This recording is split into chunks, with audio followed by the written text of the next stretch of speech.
I'm standing here with Cody from New Hampshire, and Cody, you've got some concerns on your mind. You know, you're just bringing up a family in the sort of authoritarian world we've got. Tell me about that. Well, it doesn't look good, I can tell you that. And I think it's time for some change. I think that you know, when raising a 6-year-old, and when we were, my girlfriend was pregnant, we had concerns about raising a kid in today's America, and obviously we need some, we definitely need a change. We thought that, I actually, to be honest, I had voted for Barack Obama in 2008, and on the words of hope and change, and obviously, we didn't get that hope and change. So I'm out here today to vote for Ron Paul for, for hope and change, and hopefully we get him in. Tell me a little bit about the specific concerns. Have you had any personal experiences that have heightened your concerns about what's going on? Oh yeah, I mean, loss of liberty, the bank bailouts, the fact that, when we founded this country, it was supposed to be, 1 and 2 equals 1. And instead, 1 and 2 equals 3 and 4. And that's, I mean, for example, the bank bailouts was exactly what, what is, the real situation. It's we're not really under our, control of our, of us or the politicians. It's more of, the corporations and the banks, and the biggest mistake I think we ever made was getting rid of that Glass-Steagall Act that would have kept the banks in control. And if, I guess if we had had that, these bank bailouts wouldn't have happened. We may have had the banks fall. It wouldn't have been good either. But, if we were under an honest government, we would have had the right measures to correct the problem. We might have gone through a depression much smaller than what we're looking at right now. I wouldn't call it a recession. That's just a lie. I mean, I mean, people out of where I lost my job 2 years ago, I had to take a underemployment job. So it sounds like you're seeing sort of a divide between the people in the government or the people in the corporations. Oh yeah. But do you see a win-win solution between the two where both can come out ahead? Not right now, no. As long as we keep voting in these people who, we're just not going to get any change. And until we stop voting in, these people who are corrupt, it's all you're going to get. You're not going to get any change. It's going to keep going. It's going to keep going. It's not going to change. And I think that we have to stop. I can use some more harsh words, but I won't. But it's like, how do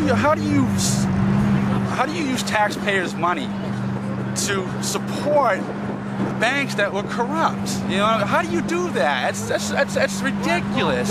These. That's cool. They were cheering our Ron Paul signs. Yeah.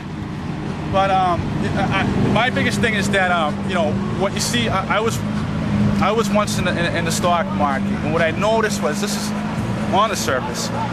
What I noticed was that these banks, and the corporations, they sell their stocks at, for 1/45th. I think it's what it is. I'm not 100% sure, but I know people who are in it, and they're like, hey, this is a Ponzi scheme. This ain't real.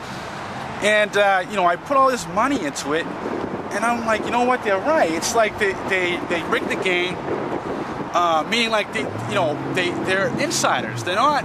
What I'm saying? They know what they set the price, and they grab the real stocks, and everybody else gets left with the derivatives or the bad stocks. It's like the only people that get the real stocks and get the real value of a stock is the one real stock out of that 45 and the other 2 duplicates.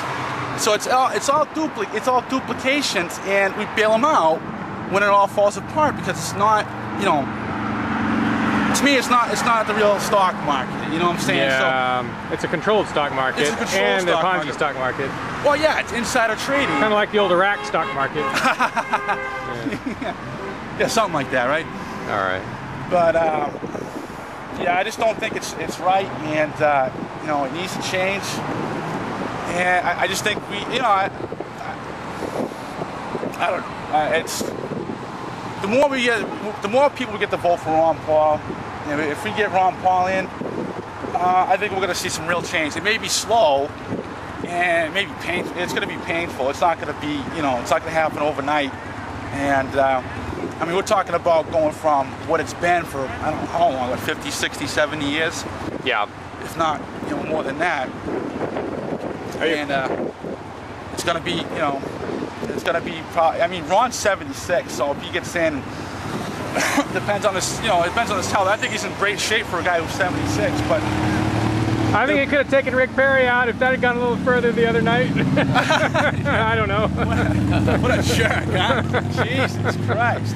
Yeah. Talk about being a baby. I mean, this guy, you know, have some control, you know? Jesus. I mean, the guy is 76 years old going and grabbing his wrist. Come on. Give me a friggin' break. Ballot access. Oh yeah, you know it, baby, right here. There's all these good signatures back here. All remember Ron Paul. Hey, as long as they vote for us, that's the main thing. I'm hoping he comes back home now. He needs to come on right back home, tell Ron, hey Ron, you need to come on back home to the Libertarian Party where you belong. I'm tired of seeing the Republicans dissing you. Come on back home, baby. We got the big base for you, and we're gonna get you in there. we're the big hitters now, so don't worry about it. We got it off, yeah. I see what they did to him in Minnesota. That was a damn shame. He couldn't even speak at the main podium.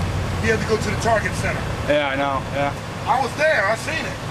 That was the biggest disrespectful thing they could have did. Yeah, I know, yeah. Hey, you guys keep it up though, you're doing a good job. I'm Daryl Bonner. Thanks, Daryl. I appreciate it. Hey, come come to ridleyreport.com and watch me.